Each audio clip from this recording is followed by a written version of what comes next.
Hello friends, मेरा नाम कुणाल है और आप सबका स्वागत करता हूं आपके अपने channel railway journey with Kunal पर। तो जैसे कि आप लोग थंबनेल देखे होंगे कि इस वीडियो में मैं अपना मेडिकल एक्सपीरियंस आप लोग के साथ शेयर करने जा रहा हूं। तो जो वीडियो पहली बार देख रहे हैं, अगर आपको मेरे बारे में या फिर रेलवे के बारे में जानना हो या फिर आपके एग्जाम से रिलेटेड स्ट्रेटजीज क्या होनी चाहिए एग्जाम को क्रैक करने के लिए, तो मैंने सब कुछ कवर किया है। आप एक बार मेरा चैनल विजिट कर सकते हैं और अगर आप लोगों को कंटेंट मेरा अच्छा लगे तो आप चैनल को सब्सक्राइब कर लें, वीडियो को लाइक करें और दोस्तों के साथ शेयर कर दें। तो चलिए आज के टॉपिक पे हम लोग चलते हैं।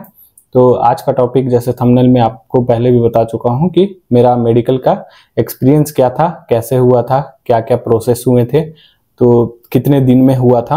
तो चलिए बिना किसी देरी के स्टार्ट करते हैं और आपको बताते हैं कि स्टार्टिंग से एंड तक क्या प्रोसेस हुआ था, आपको कितने टेस्ट देने होते हैं और कितने दिन आप लोग को मेडिकल में लगता है। तो उससे पहले मैं एक चीज और बता देना चाहता हूं कि ये एक पर्टिकुलर मैंने अपना जोन में जो हॉस्पिटल था उसका बताया है। ठीक है, देखिए बहुत जोन में अलग अलग हॉस्पिटल्स हैं, तो सब में टेस्ट सेम होगा, प्रोसीजर सेम होंगे। ठीक है, लेकिन टाइम टेकिंग मान लीजिए कि किसी में हॉस्पिटल का जो पेशेंट्स है वो बहुत ज्यादा आते हैं, बहुत अच्छा हॉस्पिटल है, बड़ा हॉस्पिटल है, तो वहां पे आपको थोड़ा सा टाइम ज्यादा लेके चलना पड़ेगा, 2-4 दिन लेके चलना पड़ेगा।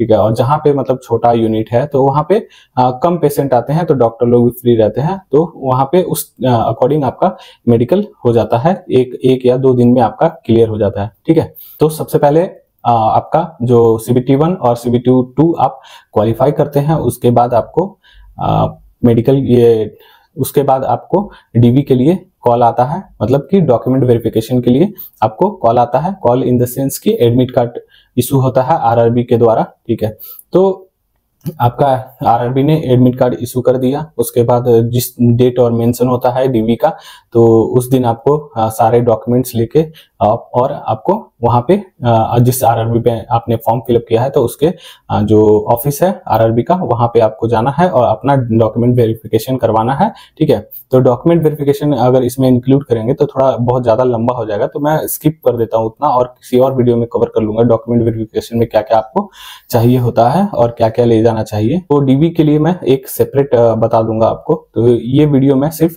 आपका मेडिकल से रिलेटेड ही रखूंगा। तो आप DV देने जाते हैं, फिर आपका DV प्रोसेस हो जाता है। तो जो DV और मेडिकल होता है वो मान लीजिए कि 2 दिन का प्रोसेस होता है। ठीक है, आपको 2 दिन से ज्यादा भी दिन भी लग सकता है, बट DV जो होता है वो आपका 1 ही दिन का प्रोसेस होता है। ठीक है, तो जो आपका DV क्लियर हो गया, आपका वेरिफिकेशन हो गया। ठीक है, उसके बाद आपको एक परफॉर्मा दिया जाता है, जैसे कि आपको स्क्रीन पे मैंने दिखाया हुआ है वो तो परफॉर्मा में आपको सब कुछ मेंशन होता है कि किस दिन आपका मेडिकल है और टाइमिंग भी उसमें मेंशन होता है और हॉस्पिटल का नेम भी मेंशन होता है कि आपका किस हॉस्पिटल में जाना है, आपको किस टाइम जाना है और कितने मतलब किस डेट में जाना है। तो जनरली DV के अगले दिन ही मेडिकल के लिए भेज दिया जाता है। तो मेरा जो DV था शायद 2 दिसंबर को DV था और 3 दिसंबर को, जैसे कि आप परफॉर्मा में देख चुके हैं और यहाँ भी देख लीजिए मैंने लगा दिया है परफॉर्मा साइड में कि आपका 3 दिसंबर 2019 को मेरा मेडिकल हुआ था। तो सबसे पहले तो आपको परफॉर्मा वहां से मिल गया, फिर आ जाइए आप मतलब जहां भी आप रुके हुए हैं। ठीक है, मैंने होटल लेके रखा था तो होटल में चले गया था। उसके बाद सुबह में हम लोग मतलब उसमें आपको परफॉर्मा में दिख रहा होगा कि 8:30 बजे का टाइमिंग था, तो हम लोग 8 बजे पहुंच गए थे हॉस्पिटल। तो 8 बजे पहुंच गए थे, तो हम लोग का जो ग्रुप था उस समय 8 या 10 लोग थे हम लोग एक ग्रुप में। ठीक है, तो 8-8:30 बजे हम लोग पहुंच गए और एक DV का जैसे मेडिकल का जैसे मैंने परफॉर्मा बताया वो लेके फिर वहां पे 10 बजे के आसपास में 10-10:30 के आसपास हम लोग को जो एक कंपाउंडर आए, हम लोग ऑफिस में गए, अप्रोच किए कि हम लोग DV के लिए आए, ये मेडिकल के लिए आए हुए हैं। तो उन्होंने सारा का परफॉर्मा का ये आपका जो मेडिकल का एज एडमिट कार्ड था वो कलेक्ट किया। ठीक है, उसके बाद उन्होंने एक मतलब कि एक पेज रहता है उसमें दो प्रिंट रहता है, मतलब सेम डाटा, तो एक उन्होंने रख लिया और एक हम लोग को दे दिया। जो मैं आपको परफॉर्मा दिखाया हूँ वो हम लोग को दे दिया था और मतलब हाफ टीयर करके और अपने पास रख लिया था। ठीक है, उसके बाद हम लोग को बोला कि हॉल में जाके बैठ जाइए और वेट कीजिए, हम लोग जब बुलाएंगे आप लोग को एक एक करके आना है और कहीं जाना नहीं है, ठीक है। तो हम लोग वहां पे जाके हॉल में, पास ही में था हॉल, वहां पे बैठ गए। उसके बाद 10:30-11 बजे के आसपास वो आए और हम लोग को बोले कि आप लोग को यूरिन टेस्ट के लिए सैंपल देना है, ठीक है। तो हम लोग उसके बाद एक एक करके सब लोग गए वो लैब में, टेस्ट ट्यूब उठाया और वॉशरूम की तरफ चले गए, ठीक है। तो एक चीज का ये इस पे ध्यान रखिएगा आप लोग कि जो भी मतलब आपको अगले दिन मेडिकल देना है तो सबसे पहले आपको यूरिन टेस्ट ही देना होगा, यूरिन सैंपल ही देना होगा। तो आप ट्राई कीजिएगा कि आप लोग रात में, मतलब उसके यस्टरडे, पिछला दिन, ज्यादा से ज्यादा हो सके तो पानी पीजिएगा। तब तक आपका यूरिन सैंपल कलेक्ट ना हो तब तक आप ट्राई कीजिएगा कि ज्यादा से ज्यादा आप पानी पी सके, ठीक है। तो उससे क्या होगा कि उससे आपको जो डिहाइड्रेशन नहीं होगा और आपका जो यूरिन का कलर है वो येलोइश नहीं होगा और व्हाइट कलर में आएगा, ठीक है। तो हम लोग ने जो वॉशरूम गए, वॉशरूम से फिर आपका सैंपल में जो टेस्ट ट्यूब था उसमें से अपना यूरिन लेके और वहां पे जमा कर दिए। तो एक इंसिडेंट भी था, वो भी मैं आप लोग के साथ शेयर कर देता हूँ कि किन्हीं दोस्त का था, जो उनका बहुत ज्यादा येलोइश आ रहा था तो वो किसी और का दोस्त का ले लिया था, ठीक है। और भी ट्राई कर सकते हैं, मतलब जैसे कि किसी किसी का था तो मैंने सुना था ऐसे कि वो लोग अपना जो आधा पानी मिला दिया, आधा अपना यूरिन मिला दिया, तो उसका कलर जो है वो आपका एकदम अच्छा हो गया, ठीक है। जिनके साथ प्रॉब्लम था, बाकी जेन्युइन जो थे वो सबने दे दिया था। उसमें जनरली आपका टेस्ट होता है, शुगर टेस्ट होता है कि आपको शुगर उगर डायबिटीज वाइबिटीज है कि नहीं। तो उसके बाद हम लोग सैंपल दे दिए, वहां पे सैंपल रख के और फिर बोला कि आप लोग हॉल में ही वेट कीजिए। तो हम लोग हॉल में ही फिर वेट किए। उसके बाद 2-3 बज गया, 2-3 बजे तक हम लोग को कोई कुछ नहीं बोला। उसके बाद कंपाउंडर आए और बोले कि आप लोग का ये चेस्ट का एक्सरे होगा, नेक्स्ट जो था हम लोग का टेस्ट। तो चेस्ट का एक्सरे बारी बारी से सबका चेस्ट का एक्सरे हुआ, इवन गर्ल्स हो या बॉयज हो, दोनों का हुआ, ठीक है। उसके बाद हम लोग को 4-4:30 बज गए थे और तो हम लोग को लगा कि अब 5-5:30 तक मतलब कि होगा और फिर नेक्स्ट डे हम लोग को बुलाया जाएगा। तो हम लोग वेट कर रहे थे, 5:30 बज गया, फिर हम लोग वेट कर रहे थे कि अब आएगा कोई, बुलाएगा। तो वहां तक नहीं आया। तो फिर तो हम लोग पूछे कि आज होगा या नहीं होगा कंपाउंडर से, तो वो बोल रहे थे कि आज होगा, ठीक है। तो हम लोग भी रिलैक्स करके बैठे हुए थे। फिर सडनली से 2-3 आपका डॉक्टर्स आए और हम लोग का एक ग्रुप फॉर्म कर दिए, मतलब 5-5 का ग्रुप फॉर्म कर दिए और बोले कि आप लोग एक साथ 5 आइए। तो हम लोग एक रूम था मतलब अंदर में, वहां पे 5 लोग गए। उसमें क्या टेस्ट हुआ, एक साथ 5 का हुआ। तो आपका फिजिकल टेस्ट हुआ और आई टेस्ट हुआ। तो आई में भी आपका विजन टेस्ट नहीं, बस मतलब नियर विजन टेस्ट हुआ। तो उसमें क्या हुआ, फर्स्ट ऑफ ऑल आपका हम लोग को इशिहारा टेस्ट पढ़ाया गया, जो आपका कलर ब्लाइंडनेस को जांचने के लिए कि आप कलर ब्लाइंडेड है कि नहीं, मतलब आप कलर में डिफरेंशिएट करते हैं कि नहीं। तो इशिहारा टेस्ट होता है। तो वहां पे हम लोग को एक बुक आती है इशिहारा की, जो गूगल पे आप सर्च कर सकते हैं, वहां आपको मिल जाएगा। तो वहां पे पैटर्न बने हुए थे। तो एक पाथ से इन से आउट होना था, तो वो पाथ हम लोग को बोला कि आप इन से आउट हो जाइए, ठीक है। तो हमने पैटर्न फॉलो करते हुए इन से आउट हो गया। जिनको मतलब सारे लोग 5 थे, उनको कलर ब्लाइंडनेस के शिकार नहीं थे, तो वो इजिली पार कर गए स्टेप, ठीक है। और उसमें पैटर्न भी मतलब पूछ रहे थे कि इसमें लेटर क्या लिखा हुआ है, 12, 14, 20 ऐसे करके 75 ऐसे करके उसमें लेटर्स भी थे, ठीक है। तो वो दोनों पढ़वाया एक एक करके, ज्यादा टाइम नहीं दे रहा था, मतलब कुछ सेकंड, 2 सेकंड 3 सेकंड में पूछ रहा था बस, और आपको जल्दी से जवाब देना है, ठीक है। टाइम आप नहीं ले सकते हैं, ठीक है। तो उससे उसको आइडिया लग जाएगा कि आप टाइम ले रहे हैं तो आपको कलर ब्लाइंडनेस है। तो जितना जल्दी हो सके उसको जवाब देने का कोशिश कीजिएगा, ठीक है। नेक्स्ट आपका हो गया जैगर्स टेस्ट। जो जैगर्स टेस्ट क्या होता है कि जो नियर विजन का होता है, 0.6 के आसपास का लेटर होता है। तो वो पढ़ाता है 25 सेंटीमीटर का डिस्टेंस है। तो यहाँ पे बुक रख दिया था ऐसे और बोला कि ये लेटर पढ़ो, मतलब कि एक वर्ड पूछा था बस। तो सबसे एक ही वर्ड पूछा नहीं था, सबसे डिफरेंट वर्ड पूछा था, बट जो वर्ड का थिकनेस था, तो वो थिकनेस जो था वो सेम था। और सबसे 5 से वो जैगर्स टेस्ट बोलते हैं उसको, आप एक बार गूगल पे सर्च करके देखिएगा। तो वहां पे 25 सेंटीमीटर के डिस्टेंस से वो पढ़वाया हम लोग से। तो सारे लोग ने पढ़ के और क्लियर हो गया सबका, ठीक है। उसके बाद हम लोग का फिजिकल देखा, जैसे हाथ को ऐसे कर बोला कि सामने कर दो, तो सामने हम लोग ने कर दिया, ऐसे करके दिखाया, ठीक है। पैर देखा, पैर का उंगली उंगली देखा, ठीक है, ऊपर से नीचे। और फिर उसके बाद हमारा थोड़ा सा बोला कि माउथ ओपन करके दिखाइए, तो माउथ ओपन करके दिखाएं। तो नॉर्मल था वो, ऐसा कुछ नहीं कि मतलब डिटेल में चेक कर रहा है, ऐसा कुछ नहीं था, ठीक है। फिर दोनों दोनों ग्रुप का बारी बारी से हो गया, और उसके बाद बोला कि आप लोग बाहर वेट कीजिए। तो इतना टेस्ट हो गया हम लोग का, ठीक है। उसके बाद हम लोग को बोला कि फिर से एक एक करके आइए। तो हम लोग एक एक करके फिर गए, सब लोग गया एक एक करके। फिर मेरा टर्न आया, तो मैं गया, तो क्या देखा कि वहां पे एक रूम था। रूम जो था वो पूरा अंधेरा था, बस सामने जो था वहां पे लाइट जल रहा था, और वहां पे आपका पैटर्न बने हुए थे, सी पैटर्न बने हुए थे। किसी का फेस जो था राइट साइड में खुला हुआ था, किसी का फेस जो था और लेफ्ट साइड में खुला हुआ था, किसी का फेस जो था अप था, किसी का डाउन था, मोस्टली सी ही थे। बस जैसे कि आप लोग दुकान में जाते हैं तो एक चार्ट लगा होता है, ठीक है, वो चार्ट का नेम मुझे याद नहीं है अभी।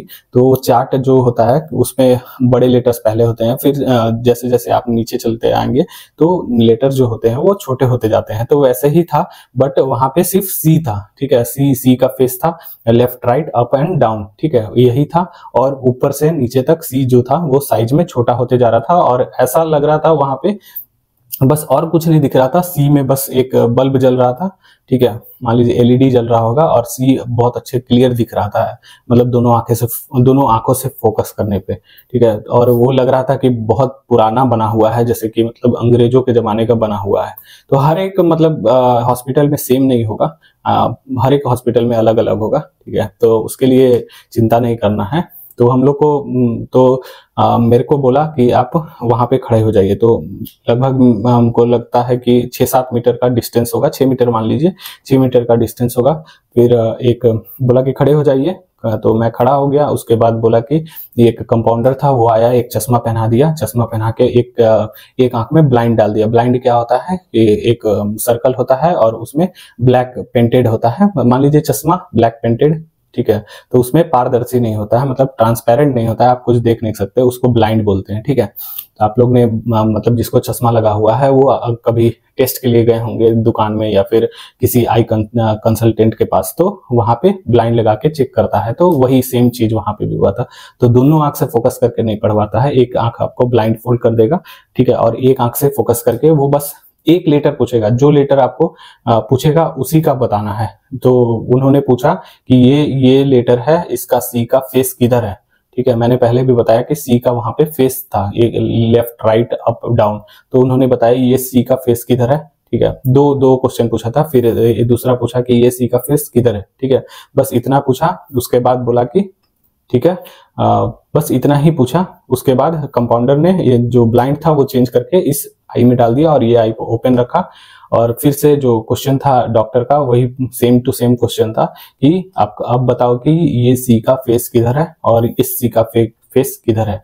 तो दो क्वेश्चन, दो 4 क्वेश्चन पूछे बस। उसके बाद जो कंपाउंडर था वो चश्मा निकाल लिया और वो चला गया, ठीक। उसके बाद क्या हुआ कि थोड़ा लाइट, उतना भी अंधेरा नहीं था, रूम लाइट था, मतलब जो आप कभी भी धूप से अंदर जाएंगे तो एक तरीके का इल्यूजन जैसा हो जाता है कि आपको अंधेरा टाइप का दिखता है।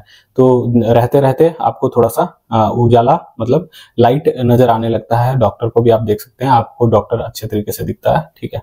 तो उसके बाद क्या हुआ कि डॉक्टर ने बोला, इंस्ट्रक्शन दिया कि आप अपने पैंट नीचे कर लें। तो मैं शॉक हो गया कि पैंट नीचे करने के लिए बोल रहा है, तो क्या करें, इंस्ट्रक्शन फॉलो करना है, जॉब लेना है। तो पैंट नीचे करने के लिए बोला, पैंट नीचे कर दिया। उसके बाद बोला कि आप इनर वियर नीचे कीजिए, तो फिर इनर वियर भी नीचे करना पड़ा। तो उसमें आपका हाइड्रोसिल चेक करता है डॉक्टर कि हाइड्रोसिल का आपका साइज छोटा है या बड़ा है। तो उसके बाद आपको बोलता है कि खांसने के लिए, तो खांसता है, मतलब 2-3 बार बोलता है कि करके ऐसे खांसने के लिए। तो उससे वो लोग एक्सपीरियंस रहता है, वो लोग चेक कर लेता है जो भी है। तो मैं बता देता हूं कि आपको हाइड्रोसिल में क्या देखना है। तो जैसे कि हाइड्रोसिल है किसी मतलब मेल का, तो आपका जो साइज होते हैं थोड़ा बहुत का अंतर होता है छोटा बड़ा में, ठीक है। तो लेकिन किसी किसी का पानी भर जाने की वजह से एक का साइज बड़ा हो जाता है, एक साइज छोटा हो जाता है। तो उसमें आपको डिस्क्वालीफाई कर देगा, ठीक है। आप मतलब कि रिक्रूटमेंट से बाहर नहीं करेगा, बस मेडिकल से अनफिट कर देगा, ठीक है। तो जिनका भी अगर ये प्रॉब्लम हाइड्रोसिल का प्रॉब्लम है तो वो एक बार कंसल्ट कर लें डॉक्टर से, और अगर मेडिसिन से ठीक होता है तो मेडिसिन से ठीक करवा लें, और अगर ऑपरेशन करने का जरूरत होता है तो ऑपरेशन करवा लें। क्योंकि एक मेरा दोस्त था, उसको मेडिकल में अनफिट कर दिया था हाइड्रोसिल की वजह से ही, तो उसको 2 महीने हाइड्रोसिल का ऑपरेशन करवा के उसके बाद वो ज्वाइन करने के लिए गया, तो 2 महीने का उसका टाइम लॉस हो गया, मॉनेटरी लॉस हो गया, सीनियरिटी में वो पीछे हो गया, तो बहुत सारा आपका लॉस हो जाएगा। इसलिए पहले से प्रिपेयर रहें, अभी नहीं, अभी CBT 1 क्लियर कर लें, CBT 2 क्लियर कर लें, उसके बाद भी आपको 1-2 महीने का टाइम मिलता है, तो उस टाइम आप अपना, अगर जिनको भी ये प्रॉब्लम है तो अपना वो ऑपरेशन करा ले, या फिर मेडिसिन से ठीक होता है तो मेडिसिन से ठीक करवा ले, ठीक है। तो बॉयज का हाइड्रोसिल टेस्ट हो गया। उसके बाद मुझे बोला कि आप पैंट जो है वो पहन ले कपड़े, और फिर आपको जाने के लिए इंस्ट्रक्शन, मेरे को जाने के लिए इंस्ट्रक्शन दे दिया, ठीक है। तो मैं बाहर आ गया, और उसके बाद एक चीज और मैं कवर कर देता हूं कि जो लड़कियां हैं, तो लड़कों का तो मेल का जो होगा वो हाइड्रोसिल टेस्ट होगा, और लड़कियों का गाइनो टेस्ट होगा, ठीक है। तो गाइनो में क्या होता है वो तो मुझे नहीं पता है, गाइनो टेस्ट में क्या टेस्ट होता है, तो आप YouTube पे सर्च कर सकते हैं। जितने भी फीमेल अगर लड़कियां देख रही हैं वीडियो को, तो आप एक बार अपने डॉक्टर से कंसल्ट कर सकते हैं, या फिर YouTube पे देख लीजिएगा, तो वहां से आपको आइडिया लग जाएगा, ठीक है। तो मेल और फीमेल का भी बता दिया, gyno and hydrocele test necessary है और होता ही होता है, ठीक है। उसके बाद हम लोग को बाहर आ गए, सबका टेस्ट हो गया, और हाँ, एक चीज और स्किप हो गया मेरे माइंड से कि जब वो डॉक्टर ने बोला कपड़े पहन के और बाहर चले जाओ, तो बाहर आया तो एक और डॉक्टर थे, तो चेयर लगा के वो अपना जो टॉर्च से आई चेक कर रहे थे, ठीक है। तो टॉर्च जलाया आई में और बोला कि ठीक है जाओ। तो उस समय मुझे लगा कि वो लेजर टेस्ट कर रहे हैं, तो उनको एक्सपीरियंस होता है टॉर्च लगाने से कि वो पहले से जो आपका लेंस है उसको करेक्ट किए हैं या नहीं किए हैं, तो उससे लेजर सर्जरी से तो उनको पता चल जाता है। तो वहां पे टेस्ट एंड हो जाता है, ठीक है। इतना ही टेस्ट होता है। सबसे पहले आपका, एक बार और रिकॉल करा देता हूँ, सबसे पहले आपका यूरिन टेस्ट हो गया, चेस्ट का एक्सरे हो गया, उसके बाद आपका इसिहारा टेस्ट हो गया, विजन टेस्ट हो गया, आपका जो शॉर्ट डिस्टेंस में 25 सेंटीमीटर डिस्टेंस पे आपको पढ़वाता है वो हो गया। फिजिकल टेस्ट, फिजिकल में मतलब छोटा मोटा थोड़ा बहुत हाथ और पैर देख लिया, बस और कुछ नहीं, ठीक है, वो हो गया। उसके बाद विजन टेस्ट हो गया, 6 मीटर डिस्टेंस से आपका 6x6 है, 6x12 है, A3 में फिट होते हैं, A2 में फिट होते हैं, या फिर B2 में फिट होते हैं, B1 में फिट होते हैं, या फिर C1 में फिट होते हैं। तो जो जनरली RRB JEE का है वो C1 to A3 है मेडिकल कैटेगरी, तो उस अकॉर्डिंग वो चेक करते हैं। हाईएस्ट आपका A3 के लिए चेक करेंगे वो, ठीक है। आपका जो भी पोस्ट आपको मिला है उससे उनको कोई मतलब नहीं है, आप किस मेडिकल कैटेगरी में फिट होते हैं वो आपको मैक्सिमम मेडिकल कैटेगरी जो आपका नोटिफिकेशन में होगा वो उसके लिए चेक करेंगे, ठीक है। तो वहां पे हम लोग का एंड हो जाता है आपका मेडिकल। फिर हम लोग 6:30 के करीब हो जाता है, तो हम लोग सोचे थे कि मतलब कि और भी टेस्ट होगा या नहीं होगा या फाइनल होगा। तो फिर कंपाउंडर आता है और बोलता है कि एक एक करके आप लोग अंदर कैबिन में आइए, और वहां पे हम लोग को साइन करवाता है। आप लोग साइन करना ना भूले, अगर किसी का मेडिकल में लास्ट में साइन होता है और एक परफॉर्मा होता है कि मेडिकल हमने अटेंड किया है, क्लियर किया है, ठीक है। तो वहां पे साइन करके और फिर हम लोग वहां से बोला कि आप लोग जा सकते हैं, तो हम लोग वहां से चले गए, ठीक है।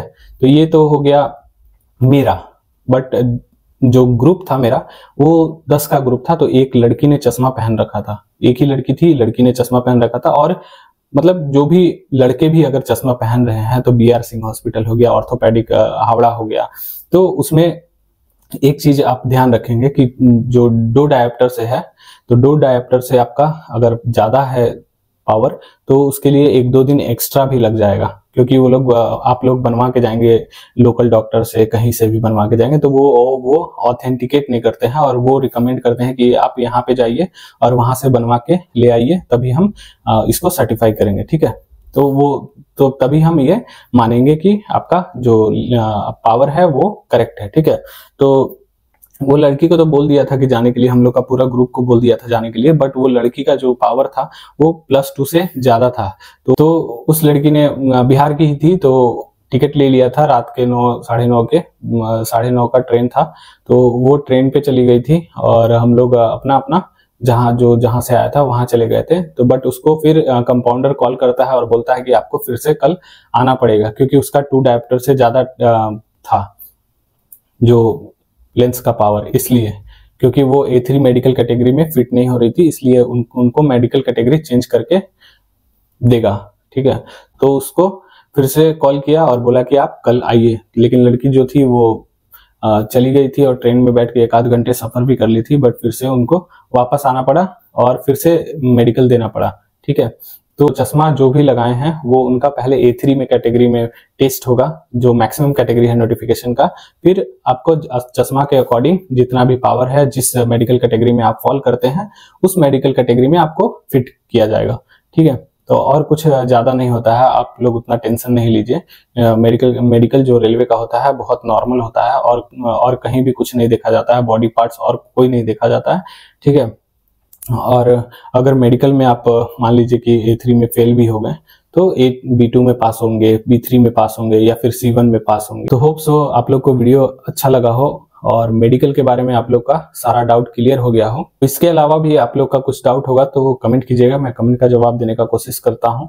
चलिए मिलते हैं नेक्स्ट वीडियो में। तो नेक्स्ट वीडियो होगा आपका DV का, उसके बाद से आपका सेल्फ पढ़ना चाहिए या सेल्फ बेटर होता है या फिर कोर्स करके पढ़ना चाहिए, कोर्स लेके पढ़ना चाहिए। ठीक है, तो वो होगा। उसके बाद मैं पोस्ट के लिए बताऊंगा कि आप एक मेडिकल कैटेगरी में फेल हो जाते हैं तो आपको दूसरा पोस्ट मिलेगा कि नहीं मिलेगा, वो भी मैं कवर करूंगा।